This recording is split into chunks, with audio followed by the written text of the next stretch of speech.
one git push. Your tests run, your React frontend builds, your Python backend packages, and both deploy to Azure with zero downtime, automatically. Today, we build that entire machine, end to end. This is the complete CI/CD setup for the most common Azure stack out there. A React frontend, a Python backend, code living in Azure DevOps, and both apps hosted on Azure Web Apps. Every line of YAML, the service connection, deployment slots, secrets, and the failures that waste everyone's first week. All of it in one video. Pause anywhere and copy the code. Let's build. First, the big picture, because CI/CD only makes sense when you can see the whole flow. Here's the flow. You push code to your Azure DevOps repository. A pipeline wakes up, builds and tests the React frontend and the Python backend in parallel, and publishes the results as artifacts.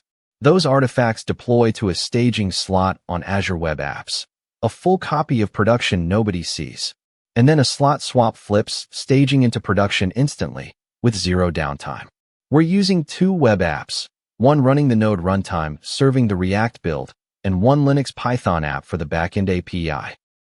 The prerequisites: an Azure subscription with a resource group containing two web apps, one on the Node 20 runtime for the frontend, one Linux app on Python 3.12 for the backend, an Azure DevOps organization and project with your code pushed, and the repo layout I recommend: one repository with a frontend folder and a backend folder, a simple monorepo. That layout matters later when we make each side deploy only when it actually changes. Step 1. The service connection, the bridge that lets your pipeline deploy into your Azure subscription. In Azure DevOps, go to Project Settings, Service Connections, New Service Connection, and pick Azure Resource Manager. Now the important part: choose Workload Identity Federation, not a service principal with a secret. Federation means no password exists to leak or expire. It's the modern standard, and your security team will love you. Scope the connection to just your resource group, not the whole subscription, least privilege.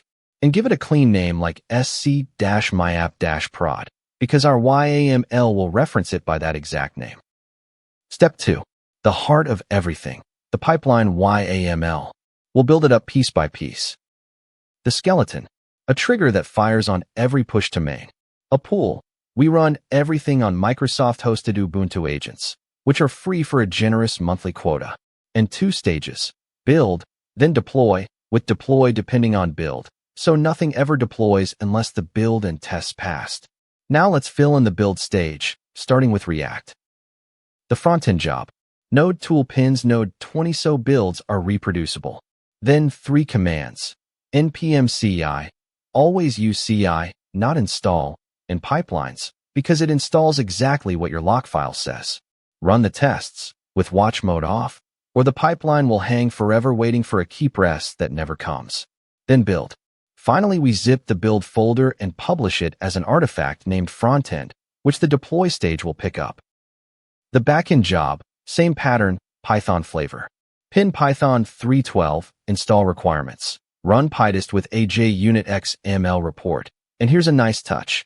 Publish test results makes every test show up natively in the Azure DevOps UI. Failed tests appear right in the pipeline summary, not buried in logs. Then zip the backend folder and publish it as the backend artifact. Both jobs run in parallel automatically, because jobs in the same stage always do. Now the deploy stage, and notice it's a deployment job, not a regular job. That one word gives you 3 things: deployment history, the environment link, and approval gates. The Azure Web App task takes our service connection name, the app name, and the backend artifact, and deploys it to the staging slot, not directly to production.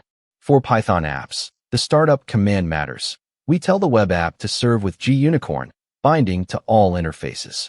The frontend deployment job is identical, just the frontend artifact, the frontend app name, and no startup command needed on the node runtime.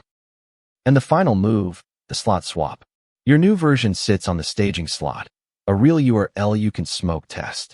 When you're happy, the pipeline runs the app service manage task with the swap slots action, and Azure flips the pointers. Staging becomes production instantly, without dropping a single request. And the best part, if something's broken in production, you swap back, and the old version is live again in seconds.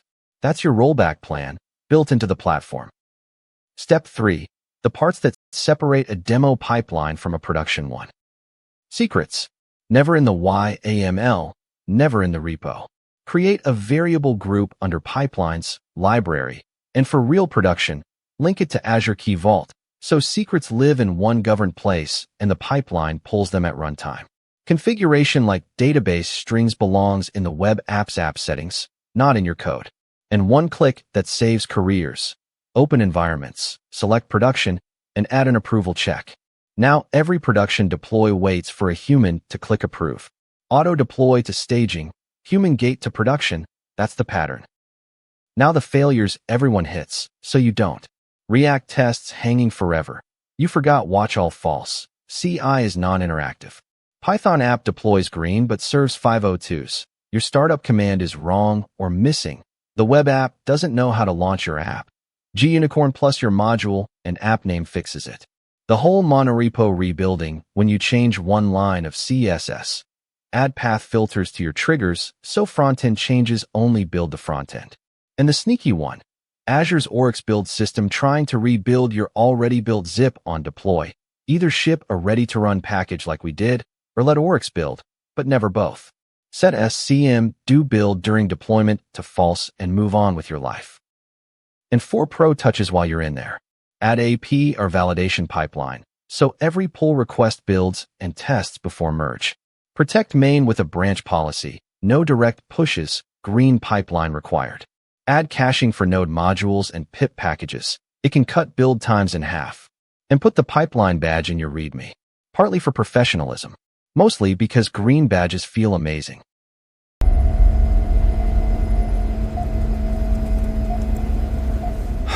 All pipelines green. We're live.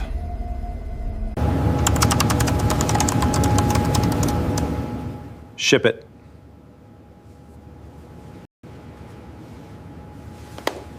That's the machine you now have. Every push to main builds and tests both apps in parallel, packages them as artifacts, deploys to staging slots, waits for a human approval, and swaps into production with zero downtime. With instant rollback if anything's wrong, secrets safely in Key Vault, and pull requests validated before they ever touch main. This exact setup scales from a side project to a serious production system. The pattern doesn't change, only the app names do. And here's the career note to end on. cicd is one of those skills that quietly appears in every single job description, data engineering included, because pipelines deploying pipelines is exactly how modern data platforms ship. The engineer who can take a repo from zero to automated production deployment is worth real money in any market, including the Gulf roles I've covered on this channel. That's the complete Azure CI/CD setup, React, Python, Azure DevOps, Web Apps, done properly.